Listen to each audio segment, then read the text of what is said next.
Hi, this is Rob Polenic of C3 Method. I did a push workout today and I thought it'd be fun to share what I did and why. I started with a circuit, which means I did 2 exercises back to back and then took a rest. I did cable crossovers and dumbbell standing lateral raises. When I'm doing a push day, the main focal points are going to be chest, shoulders, and triceps. And for my chest, my main goal is size. When you perform an isolation exercise, such as a cable crossover, which is for the chest only, before I would perform a compound movement, which would be a chest press. A compound movement is an exercise that involves multiple muscles. So in the chest press, I would be using my chest and my triceps. So my triceps would be helping my chest. What I want to do is make sure that during my compound movement that's supposed to be for the chest, I want to make sure that my chest fatigues first. By doing the cable crossovers first, it makes sure that I pre-fatigue my chest.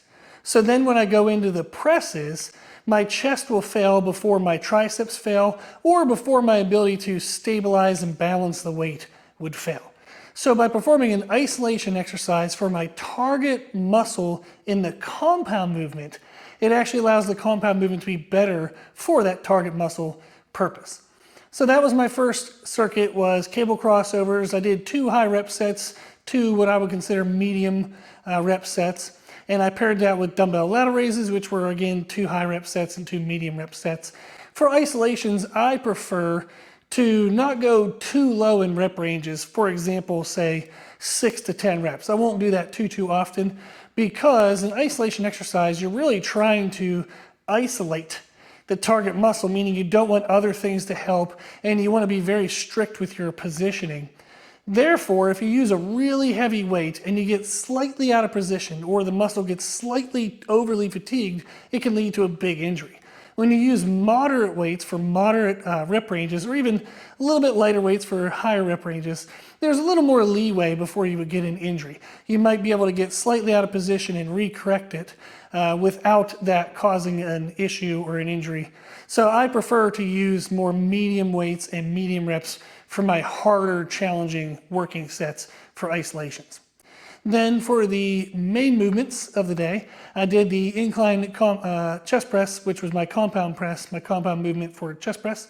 And then I did cable lateral raises. The cable lateral raises, they're a fun variation to dumbbells because with dumbbells, you're fighting against gravity. So really at the top is where it feels the hardest and at the bottom is where it feels the easiest. When you're doing cables, especially the way that I had it set up, where the pulley's near the bottom, but not maybe all the way at the bottom, it's kind of like mid-shin level. You can even go as high as your knee. It inverts that challenge. So now it feels hardest at the bottom where you're starting the range of motion, and then it's a little bit easier at the top. You don't want it to be, completely easy where there's no challenge at the top, but it does invert that normal strength curve that you would feel against gravity by using cable lateral raises. So even though I didn't do any presses for my shoulders, by doing 2 lateral raise variations that had opposing strength curves, it really helped to drive the fatigue that I was looking for my shoulder development. And then the chest presses, I decided to do 14 to 20 reps. I think I got mostly 14 to 16 in my working sets. It's a little bit of a higher rep range, but I really like that. I kind of throw that in from time to time rather than going really heavy. Again, the really heavy increases risk, but I also find that I tend to be overly dependent on my triceps or I'll have stabilization problems. So the little bit of higher reps, but still using heavier weights, allows you to better isolate the muscle you want, and the other muscles and or other limitations don't come into play as much. And then I finished with 1-arm cable tricep press downs, and for that I was doing sets of 10 to 14 reps, very strict in my position, again trying to really isolate that. The triceps would have gotten their kind of heavier compound stimulus doing the chest presses. So now doing an isolation at the end makes sure that nothing else gets involved and it really finishes off the triceps. So overall, it was a really good workout. I think it was 20 total working sets. This is on the higher end for me, but it felt really good and I really enjoyed it. If you want to give the workout a try, you can follow along.